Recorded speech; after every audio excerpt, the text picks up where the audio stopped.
ఖచ్చితంగా మీరు చెప్పినట్టుగా ప్రజాస్వామ్యంలో ఎవరికైనా పార్టీని ఏర్పాటు చేసుకునే హక్కు ఉంది. అనేక పార్టీలు వచ్చాయి, తర్వాత కాలగర్భంలో కూడా కలిసిపోయాయి. అయితే విజయసాయి రెడ్డి గారు ఇప్పుడు కొత్త పార్టీని పెట్టడం వల్ల ఎవరికి లాభం ఎవరికి నష్టం అనేది కూడా మనం ఇక్కడ అంచనా వేయాలి. ఎందుకంటే ఆయన పార్టీ ప్రకటన అనేది కన్ఫర్మ్ చేసేశారు. ఈ నెలాఖరు నాటికి ఆయన పార్టీ ప్రకటన అయితే కన్ఫర్మ్ అయిపోయింది. అయితే మొదట్లో ఆయన పత్రికను పెడతామని చెప్పారు, తర్వాత దాన్ని పార్టీగా మార్చారు. మరి నేను ఎప్పుడు పత్రిక గురించి ఏం మాట్లాడాల, కేవలం పార్టీ గురించి మాత్రమే ఆయన మాట్లాడటం జరిగింది. నిన్న మొన్నటి వరకు వైసీపీ, ఈ రోజుకి మీరు విజయసాయి రెడ్డి అంటే వైసీపీ పార్టీ అనుకుంటున్నారు తప్ప ఆయన వైసీపీ పార్టీ నుంచి బయటికి వెళ్ళిపోయారని చెప్పి ఎవరు అనుకోవటం లేదు. ఎందుకంటే వైసీపీ పార్టీ మొదటి నుంచి కూడా ఆయనకు వైసీపీ పార్టీతో ఉన్నటువంటి అభినవ సంబంధం కావచ్చు. 2019 ఎన్నికల్లో జగన్మోహన్ రెడ్డి పాదయాత్ర పేరుతో తెర ముందు ఉంటే తెర వెనక సోషల్ మీడియాతో పాటు వ్యవహారాలన్నీ నడిపినటువంటి వ్యక్తి విజయసాయి రెడ్డి వ్యక్తి. అలా జగన్మోహన్ రెడ్డి కేసుల గురించి కావచ్చు, జగన్మోహన్ రెడ్డి గారి పార్టీ బలాబలాల గురించి కావచ్చు, బలంగా తెలిసినటువంటి ఏకైక వ్యక్తి ఎవరైనా ఉన్నారంటే అది విజయసాయి రెడ్డి మాత్రమే. అఫ్కోర్స్ ఆయన కేసులో కూడా జగన్మోహన్ రెడ్డి గారు A1 గా ఉంటే ఆయన A2 గా ఉన్నారు. తర్వాత పార్టీలో కూడా అంతే, జగన్మోహన్ రెడ్డి గారు పార్టీకి A1 గా ఉంటే ఆయన A2 గా ఉన్నారు. అంటే అటు కేసులైనా ఇటు పార్టీ అయినా విజయసాయి రెడ్డి గారు జగన్మోహన్ రెడ్డి తర్వాత విజయసాయి రెడ్డి అనే పేరు ఉండేది. ఇప్పుడు మనం మాట్లాడుకునే సజ్జల రామకృష్ణారెడ్డి కావచ్చు, లేదా ఇంకో పేరు కావచ్చు, ఇవన్నీ తర్వాత వచ్చినటువంటి పేర్లు. మీరు 2019లో ఎక్కడా కూడా కనపడిన పేర్లు, వినపడిన పేర్లు ఇవి కాదు.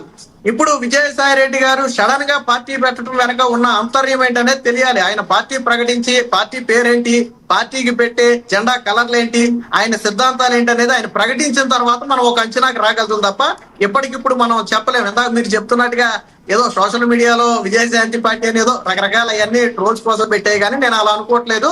ఖచ్చితంగా ఆయన పార్టీ పేరును కూడా మనం పరిశీలనలోకి తీసుకోవాలి, పార్టీ జెండా కలర్స్ ను కూడా మనం పరిశీలనలోకి తీసుకోవాలి. ఎందుకంటే రీసెంట్ గా జగన్మోహన్ రెడ్డి గారి మీద ఆయన ఫైర్ అయింది ఎప్పుడంటే రావణ్ విషయంలో ఆయన ఫైర్ అయ్యారు. జోసెఫ్ విషయంలో ఆయన ఫైర్ అయ్యాడు. ఏమనంటే దేశద్రోహం కింద అరెస్ట్ అయినటువంటి వ్యక్తికి మీరు మద్దతు పలకటం అంటే ఏం సందేశం ఇస్తున్నారు మీరు?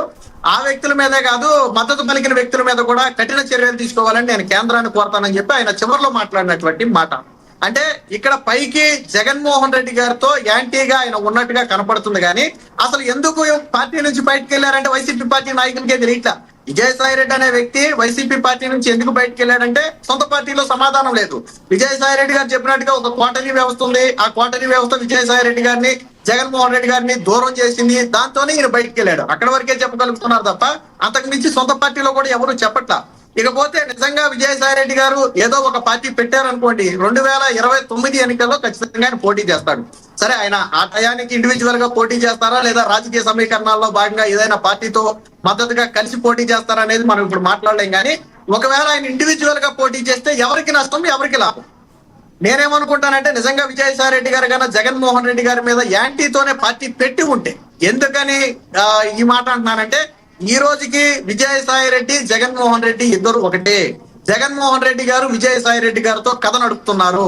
ఇప్పుడు ఓడిపోయిన తర్వాత కేంద్రంలో కొంత మద్దతు కోసం విజయసాయి రెడ్డిని అడ్డం పెట్టుకుని ఇలాంటి డ్రామాలు ఆడుతున్నారని చెప్పి ఒక చర్చ నడుస్తుంది. అది నిజమా కాదా అనేది వైసీపీ పార్టీ వాడే చెప్పాలనుకోండి. నిజంగా ఆయన పార్టీలో విభేదించి వెళ్ళిపోయారా లేదా తెర ముందు డ్రామాలేనా అనేది వైసీపీ పార్టీ నాయకులు చెప్పాలి. దాని గురించి మనం మాట్లాడాం.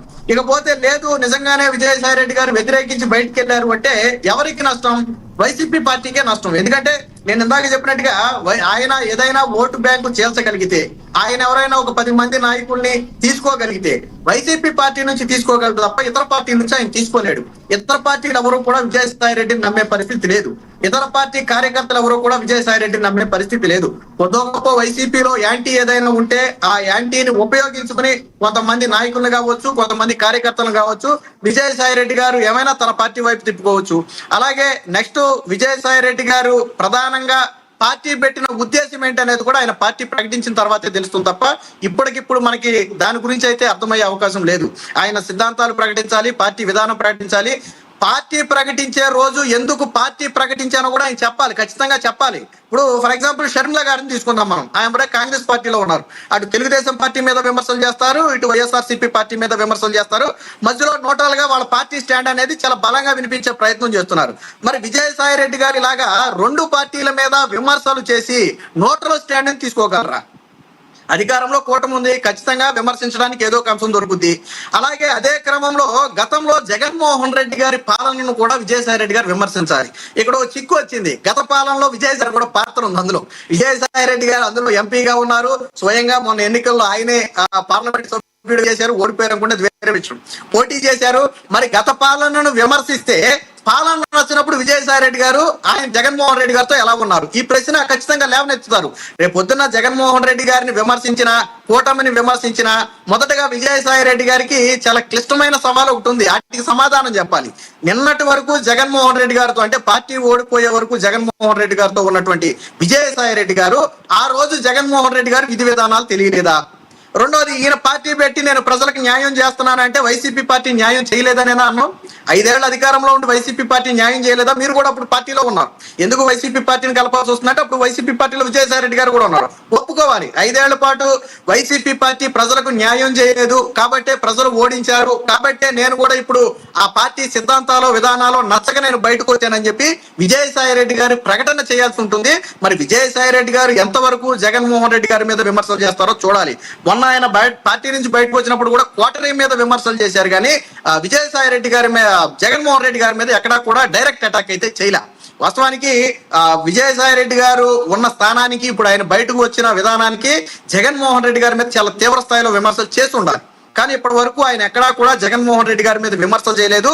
1-2 సందర్భాల్లో ఆయనకి తెలిసి జరిగిన లిక్కర్ స్కామ్ విషయంలో అనుకుంటా రాజకేశిరెడ్డి పాత్ర ఉందని చెప్పి ఆయనే చెప్పారు, కానీ జగన్మోహన్ రెడ్డి గారికి తెలియకుండా జరిగి ఉండొచ్చు అని చెప్పి మళ్ళీ అక్కడ జగన్మోహన్ రెడ్డి గారిని కవర్ చేసుకునే ప్రయత్నం చేశారు. నిజంగా వైఎస్ఆర్సీపీ పార్టీలో 2-3 వేల కోట్ల రూపాయల లిక్కర్ స్కామ్ జరిగితే జగన్మోహన్ రెడ్డి గారికి తెలియకుండా జరిగి ఉంటుందా? ఒకవేళ నిజంగానే విజయసాయి రెడ్డి గారు అన్నట్టుగా జగన్మోహన్ రెడ్డి గారికి తెలియకుండా జరిగి ఉంటే ఇక ముఖ్యమంత్రి స్థానానికి అలా అర్థమే లేదు. ఆయన తెలియకుండా 2-3 వేల కోట్ల రూపాయల స్కామ్ జరిగితే ఆ ప్రభుత్వంలో జగన్మోహన్ రెడ్డి గారు ముఖ్యమంత్రిగా ఉన్నారు అనే పదానికి అర్థమే ఉండదు. సో ఇలాంటి అనేక ప్రశ్నలు వస్తున్నాయి. ఇక బీజేపీ, ఇక్కడ తోడుగా మనం ఆ బీజేపీతో ఏమన్నా విజయసాయి రెడ్డి గారు ఏమన్నా పొత్తు పెట్టుకునే ప్రయత్నమో లేదా ఆయన కేసుల నుంచి బయటపడే ప్రయత్నంలో భాగంగానే ఏమైనా ప్రయత్నం చేస్తున్నారనే కోణంలో కూడా చూడాలి. ఎందుకంటే జగన్మోహన్ రెడ్డి గారి మీద ఎన్ని కేసులు ఉన్నాయో విజయసాయి రెడ్డి గారి మీద కూడా అన్ని కేసులు ఉన్నాయి. జగన్మోహన్ రెడ్డి గారైనా విజయసాయి రెడ్డి గారైనా అధికారం ప్రధానంగా దేనికోసం కావాలి అంటే వాళ్ళ కేసుల నుంచి బయటపడటానికి కావాలి. నిజంగా విజయసాయి రెడ్డి గారికి తెలుసు రేపు పొద్దున ఆయన రేపు 2029 ఆయన ముఖ్యమంత్రి కాలేడు, కనీసం అపోజిషన్ లీడర్ గా కూడా కాలేరు. ఎందుకంటే ఉన్న పరిస్థితులు అలాంటివి. ఇప్పట్లో ఇప్పుడు తెలుగుదేశం పార్టీని, జనసేనని, వైసీపీ పార్టీని కాదని, ఆ 3 పార్టీని కాదని ఆయన ఎదగలరా అంటే ఇప్పుడు జరిగేది కాదు. ఏమో భవిష్యత్తులో ఏం జరుగుతుందో మనం చెప్పలేం, కానీ ఎప్పటికిప్పుడు జరిగే విషయం కాదు. ఇవన్నీ తెలిసి కూడా ఆయన పార్టీ పెడుతున్నారు అంటే దీని